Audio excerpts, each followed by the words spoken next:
അങ്ങനെ നമ്മൾ കാത്തിരുന്ന ആ ദിവസം വന്നെത്തിയിരിക്കുകയാണ്. ഇന്നാണ് നമ്മുടെ പറയിടീലിൻ്റെ ലാസ്റ്റ് ദിവസം.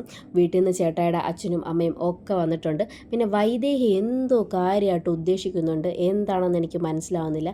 പിന്നെ ഞാൻ വീഡിയോ എടുക്കാമെന്ന് പറഞ്ഞപ്പം എനിക്ക് 2 ഇടിയും കൂടെ കിട്ടിയപ്പം നല്ലതുപോലെ എനിക്ക് അങ്ങ് തൃപ്തിയായി. പിന്നെ കുറച്ച് നേരം നമ്മൾ അവിടെ നിന്നിട്ട് ചായയൊക്കെ കുടിച്ചിട്ട് നമ്മൾ നേരെ വരിക്കോലയത്ത് ജംഗ്ഷനിലോട്ട് പോവുകയാണേ. പിന്നെ ഒരു കൃഷ്ണൻ്റെയും രാധയുടെയും ഫ്രെയിമൊക്കെ നമ്മുടെ ജംഗ്ഷനിൽ സെറ്റ് ചെയ്ത് വെച്ചിട്ടുണ്ട്. ഇവിടെയാണ് നമ്മൾ നമ്മുടെ ദേവീനെ കൊണ്ടുവന്നിരുത്തുന്നത്.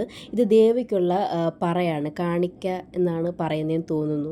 ദേവിക്കുള്ള പറയാണ് കേട്ടോ. ഇതിനകത്ത് ഫ്രൂട്ട്സും വെജിറ്റബിൾസും അങ്ങനെ ഒരുപാട് സാധനങ്ങളുണ്ട്. പിന്നെ നമ്മൾ വരിക്കോലയത്ത് ജംഗ്ഷനിലോട്ട് പോകുന്ന വഴിക്ക് സൈഡിലെല്ലാം നല്ല രീതിയിൽ ലൈറ്റൊക്കെ ഇട്ടിട്ടുണ്ട്. നല്ല അടിപൊളിയായിരുന്നു കാണാൻ കേട്ടോ.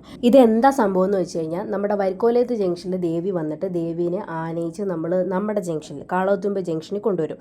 അവിടെയാണ് പൂമൂടലൊക്കെ നടക്കുന്നത്. പിന്നെ ഈ വരിക്കോലയത്ത് ജംഗ്ഷനിൽ എല്ലാ പ്രാവശ്യവും ഇങ്ങനെ ദേവിയുടെ എന്തെങ്കിലും ഒരു ഇങ്ങനെ ഫോട്ടോ ഒക്കെ വെച്ചിട്ട് ഓരോ തീമിൽ ഓരോ കാര്യങ്ങൾ ചെയ്യും. പിന്നെ ആ താഴെ പടം വരച്ചേക്കുന്നില്ലേ, അത് കഴിഞ്ഞ പ്രാവശ്യം കഥകളിയായിരുന്നു, ഈ പ്രാവശ്യം തെയ്യമാണ്.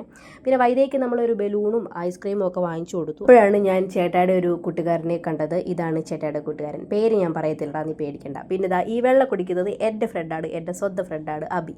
പിന്നെ ഇതാ ഈ നിൽക്കുന്നത് എൻ്റെ പൊന്നാങ്ങളമാരിൽ ഒരാളാണ് കേട്ടോ, അച്ചു. അവൻ എന്നോട് പഠിക്കുകയും കൂടെ ചെയ്തതാണ് കേട്ടോ. ഞങ്ങളെല്ലാം ഒരേ പ്രായക്കാരാണ്.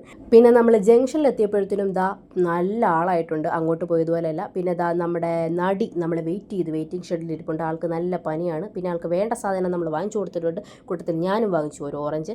തുമ്പി എനിക്കൊരു സെറ്റ് പാനിപ്പൂരി വാങ്ങിച്ചു തന്നു. ഞാൻ അവൾക്കൊരു ഐസ്ക്രീം വാങ്ങിച്ചു കൊടുത്തു. പിന്നെ കുറച്ച് കഴിഞ്ഞപ്പോൾ മോൻ വന്നു. പിന്നെ അവന് പനിയായതുകൊണ്ട് നമ്മൾ പെട്ടെന്ന് തന്നെ അവനെ വീട്ടിൽ പറഞ്ഞു വിട്ടു കേട്ടോ. പിന്നെ വീഡിയോസ് എല്ലാം ഇതിനകത്ത് ഉൾപ്പെടുത്താൻ പറ്റുന്നില്ല. അതുകൊണ്ട് ബാക്കി വീഡിയോസായിട്ട് അടുത്ത വീഡിയോയിൽ കാണുന്നവരെ tata bye bye, see U.